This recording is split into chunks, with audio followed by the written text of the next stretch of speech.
J-Line. The Clippers can do whatever the hell they want, but I'm not going to trust them. Correct me if I'm wrong, but MVP ladder list, right? And what's the ranking? You gotta tell me the ranking. Nikola Jokic at number 1, Damian Lillard at number 2, Giannis Antetokounmpo at number 3, LeBron James at number 4, and Joel Embiid at number 5. How do you feel about this list? Did they get it right or wrong? Why? Mukhtar, go. Did they get it wrong? I don't really care. But it's kind of egregious that James Harden is not in there. And I know that they're punishing him for what he did in Houston and didn't want to like play there. And he did show that on the court, but they're penalizing him and he should be in the top 5 for MVP, but he's just not. And it's just going to be a weird year. I don't really care about this MVP, but I think Jokic is playing really well, but he's not number 1 right now. I don't think. I think LeBron should still hold that. He was just out for like a game or two. So like, I think LeBron should still be up there. What about you, Perry? How do you feel about this list with Nikola Jokic at number 1, Damian Lillard at number 2, Antetokounmpo at number 3, LeBron at 4, and Embiid at 5? I'm going to answer that question with a question. What's up? Have you ever gone to a restaurant, ordered what you thought was a nice meal, but it ended up looking like a McDonald's Junior Chicken? Yeah. That's how I feel about Nikola Jokic being number 1 there, because he's a 5th seed, and I don't think that's fair. Yes, Junior Chickens are good, but not if you're paying $15 for it, Mukhtar. I know. So my issue is that as a 5th seed, it doesn't make sense, and it just shows me how great James Harden is. Because if we're going off of pure statistical analysis, Westbrook was robbed 2 years. All right. So now we're not going with the statistical analysis. So since when has a 5th seed ever won MVP or ever been in 2017? That running? 2017. And who was that? Russ. Why? He averaged triple-double. In the first time since Oscar Robertson. Am I correct? Robertson, sorry. Am I correct? Mm-hmm. You are correct. Yeah. So he got it because he made history. Mm-hmm. But now, Nikola Jokic isn't even averaging the triple-double. Yes, what he's doing is impressive. I think he's phenomenal. But his team is 5th. It shows me how great James Harden is, because this list is nonsense without James Harden on it. I'm not having any of it. I'm really not. There's only a 3-game difference between the Nets and the Nuggets. Yeah, but it's conference standings that we do the MVPs off of. It's not just overall wins, it's conference standings. I think it's more the narrative. I think it's more storylines, but more than anything. Yes, I think that's what it is now. Yeah, yes and no. And the reason why I'm going to say no is that when Steph Curry won the first MVP, not the 73-9 one, the argument was he had more wins than James Harden, so he was more valuable to his team. Am I correct? Am I incorrect? You guys let me know if I'm wrong. You are absolutely correct. Okay. I thought he won it because of the shooting. I didn't think. Was that the same year he hit 400 threes? No. That was the next year. No, Perry. Okay. But the thing is, though, that was also his first MVP. So that narrative line that J.Lo said is actually true. He averaged 23 points. Harden he averaged 23 points, and they're running away with the league. Harden, no, they won 67 games. Harden averaged 30, missing his second best player, and they were second in the West. Mm-hmm. So my issue with this is that it needs to be consistent. I know a lot of media members. I'm not going to mention their names because I don't get paid to, but they said something along the lines of the media is the most unbiased group of people to make the votes. I'm calling cap. Take a knee. Yo, quick question for you before I go to Jaylon. So you say that James Harden deserves to be on the list. Where do you put him? On the list? He's first. Okay. I just needed you to. No, I'm going to explain to you why. No. He's first because he showed us how valuable he is this season. This man left Houston. Look at Houston. They dropped 20, not points. Games. They dropped 20 games. Games. The Nets are second in the East, Kyrie's been inconsistently playing. Yeah, he's easing in. I don't know what's going on, but do what you need to do, young king. Always supported here. And he's still taking this team to heights that nobody expected. Kevin Durant's injured. Did you think they'd be second in the East with him and Kyrie? Yeah. Everybody said it wouldn't work. Yeah. I thought they'd be, bro. I've seen what James Harden has done in the Western Conference for the last few years. The East is not the West. Second with Kyrie.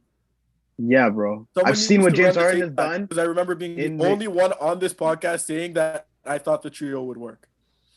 No, I never said the trio would never work. How stupid would I be if I said 3 top 5 players in that position wouldn't work together? Okay. But back to the Houston thing quick. Yo, it's impressive losing 20 in a row, though. I mean, at the professional level, you should not be losing 20 in a row. I don't want to emphasize it because Steven Silas waited 20 years to get a garbage team, and I think this is a botch. Like, this is a setup. Because at the end of the day, he had a team with Russell Westbrook and James Harden. Russell Westbrook asked for out. That's understandable. Do what you need to do. Everybody has the right to want a better situation. James Harden wanted out.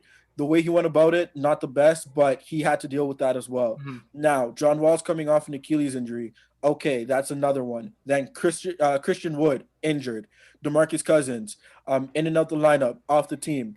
So all of this being said, I have to say Steven Silas did not get cut a great deal, whereas Steve Nash got a first-time coaching job to have 3 top five players in their position.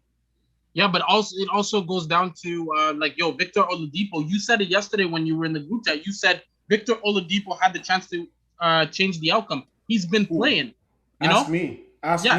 Yeah, so Jaylon, he's too happy. We need to take this away from him. Jaylon, you want me to ask you the MVP?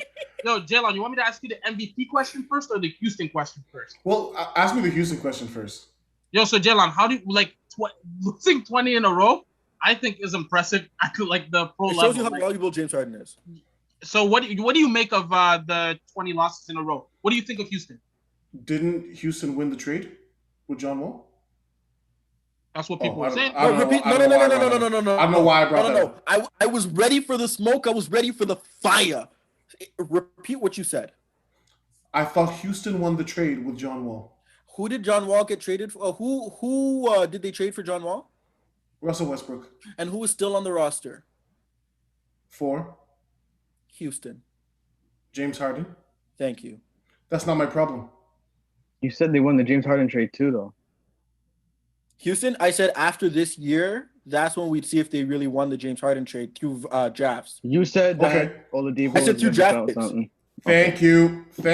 I said 2 draft picks. No, you said Oladipo was gonna ball out, and it's a great scenario to be in. Yeah, you did. Yes, but I said through draft picks, that is when you're gonna see who really won the. That's actually what I said. Yeah, no, I literally said that. But actually, here I'll remind you what you said. You said that John Wall was gonna come back to form. You said that Eric Gordon, PJ Tucker, Victor Oladipo, DeMarcus Cousins, Christian Wood, they're all gonna gel together. Cut it. And I said they're all gonna blow up and trade everybody by the midseason. And Muck, what did I say? Tell them what I said. This needs to stop. No, this needs to stop. No, wait. Tell them what I said, Muck. Tell them what I said, Muck. What did Taylor say? You said that trade was trash. Horrible. I'm really happy we said this. Now, did I not call out the picks? First of all, it's my turn to speak. So I'm going to take the floor right now. Yeah, so Jaylon, let me ask you the other. Are you still on Houston, or you want me to ask you another question? Yeah, ask me the MVP question. Okay, Jaylon, how you doing, my guy? I'm blessed, fam. The MVP ladder came out. Nikola Jokic at number 1, Damian Lillard 2, Giannis Antetokounmpo 3, LeBron James 4, and Joel Embiid 5. How do you feel about this list? Did they get it wrong or right? I very rarely like to agree with Perry.